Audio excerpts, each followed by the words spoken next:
নমস্কার বন্ধুরা, আজ আলোচনা করব সাড়ে সাতি নিয়ে। দেখা যায় যে সাড়ে সাতি চলাকালে কি হয় না, আমাদের সাংসারিক জীবনে সমস্যা এসে যায়, পারিপার্শ্বিক জীবনে সমস্যা এসে যায়, ঘর বাড়ি হতে সমস্যা এসে যায়, এবং কি শরীর স্বাস্থ্য নিয়েও সমস্যা এসে যায়, এবং আত্মীয় স্বজনদের সাথে সম্পর্ক একটা জায়গা সেটা খারাপ হয়ে যায়, আশেপাশের লোকজনদের সাথে সম্পর্কের জায়গা সেটা খারাপ হয়ে যায়, এবং আর্থিক কষ্ট অনেক দেখা যায়।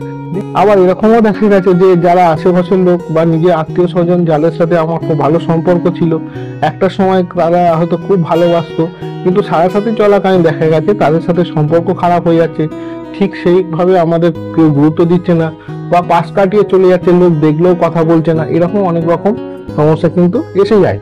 আবার দেখা যাবে যে নিজেদের কাজের লোকের সাথে সম্পর্ক খারাপ হচ্ছে, কাজের লোক ঠিকভাবে সেইভাবে মেনে নিতে পারছে না, বা আপনি উল্টোপাল্টা কাজের লোক পাচ্ছেন এবং সেই সব কাজের লোক আপনার ক্ষতি করছেন। আবার দেখবেন যে সাড়ে সাথে চলাকালীন কি হচ্ছে, আপনার কর্মজীবন খুব একটা ভালো হচ্ছে না, কর্মজীবনে বিভিন্ন রকম সমস্যা দেখা দিচ্ছে, কর্মজীবনে বিভিন্ন রকম ভাবে ক্ষতিগ্রস্ত হচ্ছে, এবং আপনার কাজের লোক যাদের সাথে আপনি কাজ করছেন তারাই আপনার শত্রুতা করছেন, ক্ষতি করার চেষ্টা করছেন, এবং সাড়ে সাথে চলাকালীন বিভিন্ন রকম ভাবে আপনাকে ক্ষতিগ্রস্ত করবে। প্রথম কথা হচ্ছে আপনার শরীর স্বাস্থ্য নিয়ে বিভিন্ন রকম সমস্যা দেবে। এমনকি এই সাড়ে সাথে চলাকালীন দেখা গেছে অনেকের স্পন্ডেলাইটিস হয়ে গেছে, অনেকের প্যারালাইসিস হয়ে গেছে, এবং অনেক সময় দেখা যায় যে নার্ভ সংক্রান্ত কোনো সমস্যা তার এসে গেছে, তাদের জায়গা জমি নিয়ে কোনো ঝামেলা আছে।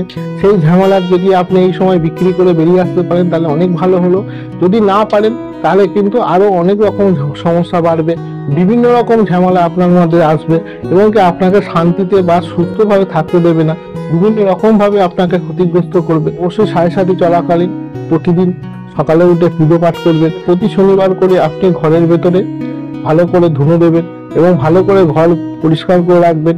প্রতি শনিবার দিন আপনি শনি মন্দিরে যাবেন এবং সেখানে কালো তিল ও সরষের তেল আপনি দান করতে পারেন। এতে কি হয়, অনেক উপকার হয় এবং শনির উপকার থেকে অনেকটা আপনি মুক্তি লাভ করতে পারেন। যারা আমার চ্যানেলটি নতুন দেখছেন অবশ্যই সাবস্ক্রাইব করবেন, বন্ধুদের সাথে শেয়ার করবেন। ধন্যবাদ।